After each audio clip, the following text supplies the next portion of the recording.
ఇక జిఎస్టీ రిఫార్మ్స్కి కేంద్రం శ్రీకారం చుట్టింది. ఈ నెల 22 నుంచి కొత్త స్లాబులు అమల్లోకి వస్తాయి. సార్, ప్రధాని మోదీ అంటూ ఉన్నారు సార్, జిఎస్టీ 2.0 దేశాభివృద్ధికి డబుల్ డోస్గా పనిచేస్తుంది, భారత్లో నూతన శకానికి దోహదపడేలా ఈ సంస్కరణలు చేపట్టాము అంటూ ఉన్నారు సార్.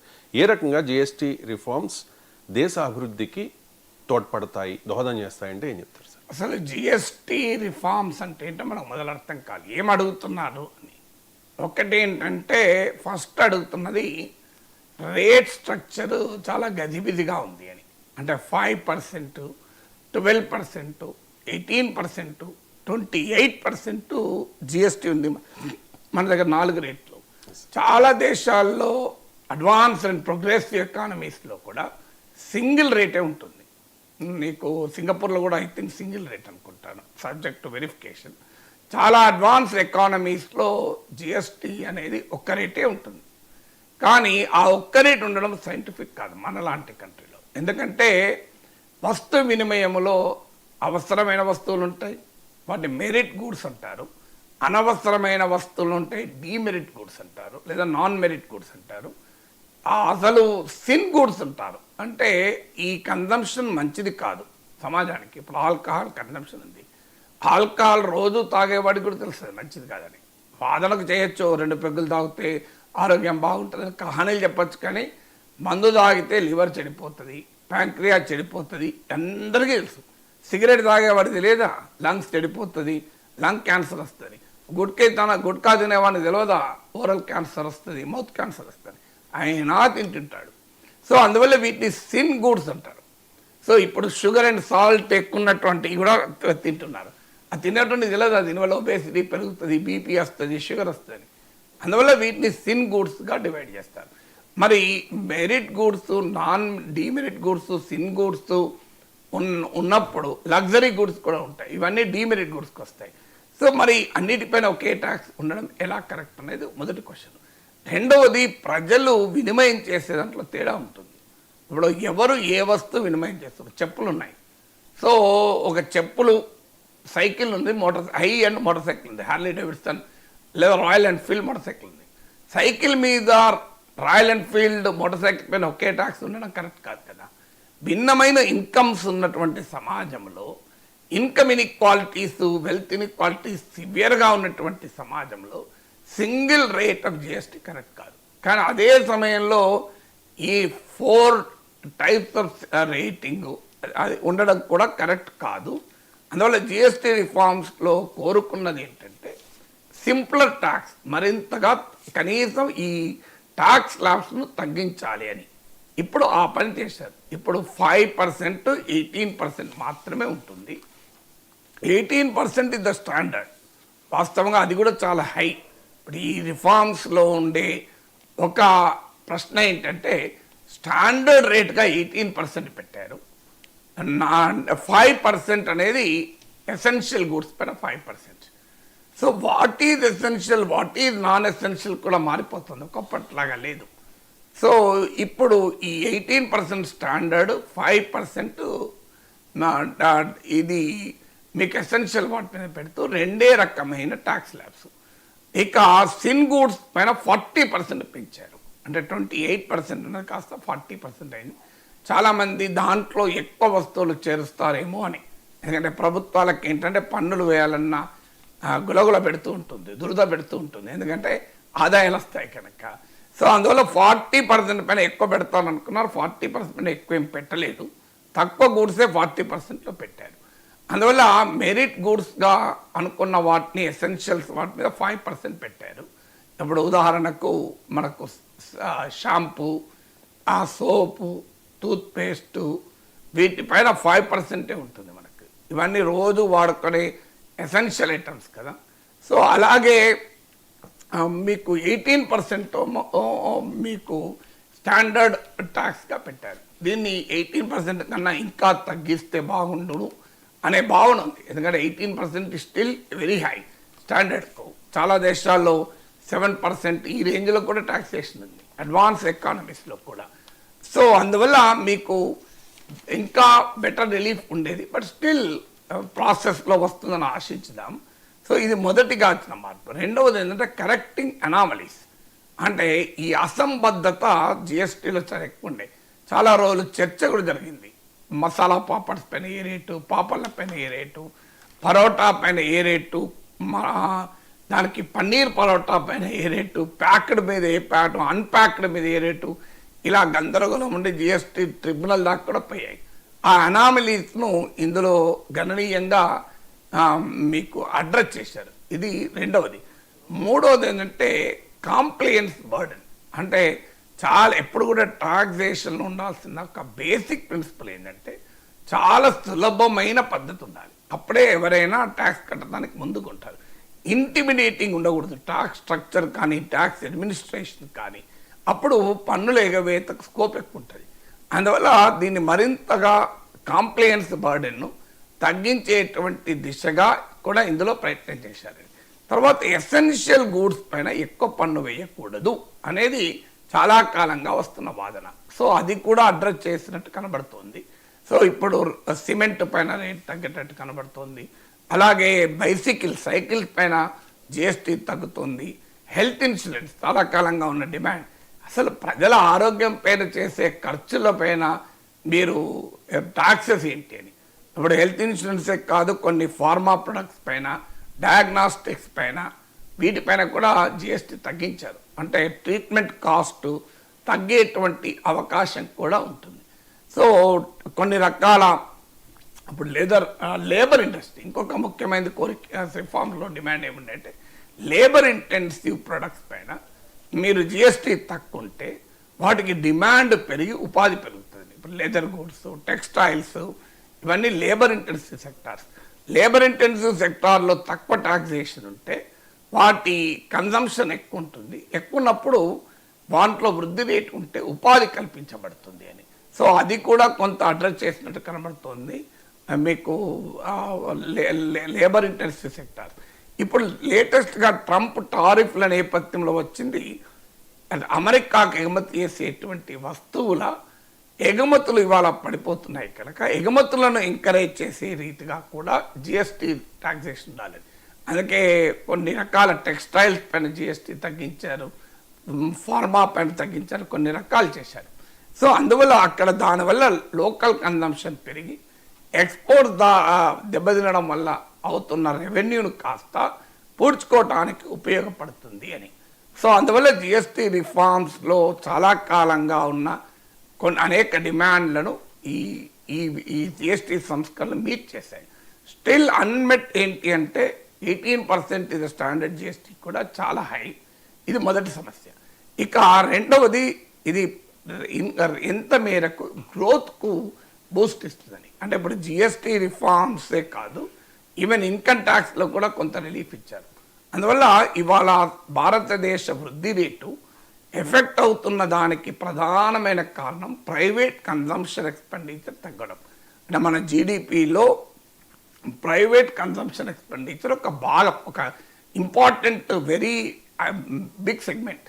అంటే మీరు నేను వస్తువుల పైన, సేవల వినిమయం పైన చేస్తున్నటువంటి ఖర్చును ప్రైవేట్ కన్జంప్షన్ ఎక్స్పెండిచర్ అంటారు. సో ఈ ప్రైవేట్ కన్జంప్షన్ ఎక్స్పెండిచర్ చాలా మందకొడిగా ఉండడం వల్ల ఎకానమీలో డిమాండ్ లేదు. ముఖ్యంగా అర్బన్ డిమాండ్ చాలా వీక్గా ఉంది. కారణం ఏంటంటే ఈ కన్జ్యూమర్ గూడ్స్ పైన హై జిఎస్టీ ఉంది. ఇప్పుడు దాన్ని తగ్గించాలి ఈ జిఎస్టీ ధర. అందువల్ల ఇవాళ డిమాండ్ను పెంచి ప్రైవేట్ కన్జంప్షన్ పెంచండి, ప్రైవేట్ ఇన్వెస్ట్మెంట్ పెరగదు, ఎకనామిక్ గ్రోత్ రాదు. ఇప్పుడు గతంలో ప్రభుత్వాలు భారీ ఎత్తున కార్పొరేట్ పన్నును తగ్గించి 2019 సెప్టెంబర్లో 186,000 కోట్ల రూపాయల రాయితీ ఇచ్చారు. 10% కార్పొరేట్ ట్యాక్స్ తగ్గించారు. అయినా కూడా డిమాండ్ పెరగలేదు, ప్రైవేట్ ఇన్వెస్ట్మెంట్ పెరగలేదు. అంటే అందువల్ల మాలాంటి వాళ్ళ మొదటి నుంచి కూడా చెప్పేది, మీరు సప్లై మీద కాదు ఇన్సెంటివ్ ఇవ్వాల్సింది, డిమాండ్ జనరేషన్ పైన ఇన్సెంటివ్ ఇవ్వాలి. అంటే ప్రొడ్యూసర్ కాదు కన్జ్యూమర్కి ఇన్సెంటివ్ ఇస్తే ప్రజలు వస్తువులు సేవలు కొంటే ఆటోమేటిక్గా ఉత్పత్తి పెరుగుతుంది. ఉత్పత్తి ఎప్పుడు పెరుగుతుంది? కొనేవాడు ఉంటే ఉత్పత్తి పెరుగుతుంది, అమ్మేవాడు ఉంటే ఉత్పత్తి పెరగదు, ఉత్పత్తి చేసేవాడు ఉంటే ఉత్పత్తి పెరగదు. కొనేవాడు ఉంటే ఉత్పత్తి చేసేవాడు సృష్టించబడతాడు సమాజంలో, ఒకటి కాబట్టి ఇంకోటి ఉత్పత్తి చేస్తాడు. అందువల్ల మీరు కొనేవారికి రిలీఫ్ ఇవ్వండి అని మాట్లాడే వాళ్ళు చాలా కాలంగా ఎకనామిక్స్లో ఒక basic principle. Supply side economics and demand management economics. So అలాంటి వాళ్ళం ఎప్పటి నుంచి అడుగుతున్నాం, అయ్యా డిమాండ్ పెంచే పనులు చేయండి అని.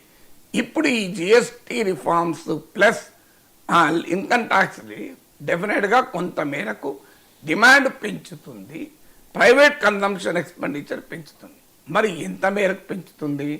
ఇదేదో ఒక నూతన శకానికే నాంది పలుకుతుంది నా అంటే ఎంత? మరి దీని రిలీఫ్ ఎంత? ఇప్పుడు జిఎస్టీ రెవెన్యూ షార్ట్ ఫాల్ ఎంత అంటే ఈ జిఎస్టీ మార్పుల వల్ల ప్రభుత్వాలు కోల్పోయే ఆదాయం ఎంత అని కనుక మీరు లెక్కిస్తే 48,000 కోట్లు, 48,000 crores. ప్రభుత్వం ఇచ్చిన లెక్కలు, నా లెక్కలు కాదు. అంటే మన బడ్జెట్ ఎంత? దాదాపు 47 లక్షల కోట్లు.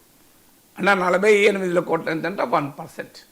ప్రభుత్వం మొత్తం బడ్జెట్లో అరౌండ్ 1%, 48 లక్షల కోట్ల దాకా కేంద్ర బడ్జెట్, రాష్ట్రాల బడ్జెట్ కూడా కలిపితే 70 to 80 lakh crores దాకా ఉంటుంది. అంటే కేంద్ర ఇప్పుడు జిఎస్టీ రెండు కేంద్రము రాష్ట్రము కలిపి చేసేది కనుక 80 లక్షల కోట్ల ప్రభుత్వాల బడ్జెట్ ఉంటే ఇలా ప్రజలకు లభించిన జిఎస్టీ రిలీఫ్ 48,000 crores. అంటే 0.5% ఆఫ్ ద టోటల్ గవర్నమెంట్ ఎక్స్పెండిచర్లో రిలీఫ్ ఇది. అందువల్ల దీనివల్ల మరి కొత్త శకం ఆవిర్భావం అవుతుందా అనేది మీరే అనుభవమే తెలుస్తుంది. అంటే ఈ రిఫార్మ్స్ వెల్కమ్ చేయాల్సింది, అనుమానమే లేదు. Too late and two little అవుతుందా, టూ లేట్ అండ్ సబ్స్టాన్షియల్ అవుతుందా అనేదే పాయింట్. సబ్స్టాన్షియల్ అవుతుందన్న దానికి గవర్నమెంట్ ఫిగర్స్ ఇప్పుడు 48,000 crores. ప్రభుత్వం ఇచ్చే లెక్క 48,000 కోట్లు. 48,000 కోట్ల రిలీఫ్తో ఎకానమీలో ఎంత మేరకు వస్తుంది, అది కూడా ఎంత కన్జ్యూమర్ చేరుతుంది. ఇక్కడ ఇంకొక ఛాలెంజ్ ఉంటుంది రవిశంకర్, ఏంటంటే ప్రభుత్వాలు పన్ను పెంచినప్పుడు వెంటనే మనకు వడ్డిస్తారు, ఇమ్మీడియట్గా వడ్డిస్తారు. మీరు ఏదైనా హోటల్ పోతే మేమేం చేయాలంటే దోశ రేటు పెరిగిందంటే పెరగదా అంటే మరి పన్నులు పెరిగినాయి కదా అంటాడు. పాల మీద ట్యాక్స్ వెంటనే పాల రేట్లు పెరుగుతాయి. కానీ మన అందరి అనుభవం పౌరులది, పన్నులు తగ్గించినప్పుడు మాత్రం వెంటనే తగ్గాయి. పెరిగినప్పుడో పెంచుతారు, తగ్గించినప్పుడో అది పర్కులేట్ కాదు. ఇప్పుడు అందుకే గవర్నమెంట్ పైన ఉన్న మరో బాధ్యత ఏంటంటే మీరు ఆదాయాన్ని కోల్పోయి పౌరులకు మేలు చేద్దామని చూస్తున్నారు. కానీ అది పౌరుల దాకా చేరుతుందా అనేది ఒక పెద్ద క్వశ్చన్ మార్క్. సో అందువల్ల ఈ 48,000 crores ఒకవేళ ప్రభుత్వం ఇచ్చిన జిఎస్టీ రాయితీ ఇప్పుడు ప్రభుత్వాలు, ఎందుకంటే ఇది కేంద్రము రాష్ట్రం కలిపి ప్రభుత్వాలు ఇచ్చిన మొత్తం రాయితీలు ప్రజలకు చేరిన 48,000 కోట్లే. ఇది మన జిఎస్టీ 4 లక్షల కోట్లు. కేంద్ర రాష్ట్ర ప్రభుత్వాల బడ్జెట్ నేను 4 లక్షల కోట్ల డాలర్లవి. జీడిపి పక్క పెడదాం. ప్రభుత్వాల ఎక్స్పెండిచర్తో నేను మీకు పోల్చి చెప్పాను, 80 లక్షల కోట్ల బడ్జెట్ ఉంటుంది కేంద్రానికి రాష్ట్రానికి. ఈ రిలీఫ్ ఇప్పుడు తర్వాత మీకు 5 టాక్సేషన్ చూద్దాం. జిఎస్టీ ఇదివరకు ఉన్న ట్యాక్స్ రేట్ 5%, 12%, 18%, 28%.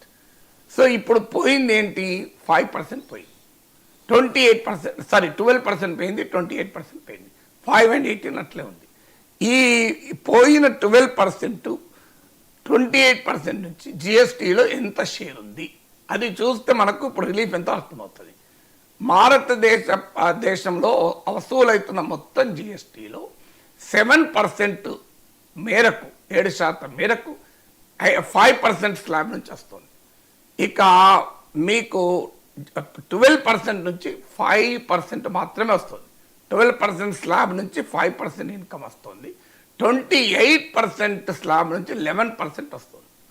టోటల్గా మీకు 67% 18% పైన వస్తుంది. ఇప్పుడు 18% ఏమాత్రము డిస్టర్బ్ చేయలేదు. అంటే 67% ఆఫ్ జిఎస్టీ వచ్చేది ఏమీ చేంజ్ లేదు. 12% నుంచి వచ్చేది ఓన్లీ 5%. రిలీఫ్ వచ్చింది అక్కడే కదా, 12% ఎగిరిపోయి 5% అయింది. అది కూడా మొత్తం పోలే, కొన్నింటి మీద మొత్తం మీద, కొన్నింటి మీద 5% వచ్చింది. అంటే ఈ 5%లో 7% కదా మనకు వచ్చేది. ఇప్పుడు 12% 5% అయింది అనుకో, ఎంత తగ్గింది? 7% తగ్గింది. 12% జిఎస్టీ నుంచి వచ్చే టోటల్ జిఎస్టీ ఇన్కమ్ ఇది ఓన్లీ 5%. 7% 5% ఎంత? 0.35% అవుతుంది. 0.35% మనకు అర్థం కావాల్సింది. ఇక 28% నుంచి 11% వచ్చింది. అది 18% తగ్గింది, ఇంకో 10% తగ్గింది. ఎంతది? 10% ఆఫ్ 28%, 10% ఆఫ్ 11%. అంటే 1.1. ఈ 1.1 3.5 కలిపితే 1.45% రిలీఫ్ వస్తుంది. అంటే అంతకుముందు వచ్చే వసూలైన జిఎస్టీలో 1.5% తగ్గుతుంది. అంటే 100 రూపీస్ మీ జిఎస్టీ మీరు కడుతుంటే ఇప్పుడు 98 రూపీస్ 50 పైసా కడతారు.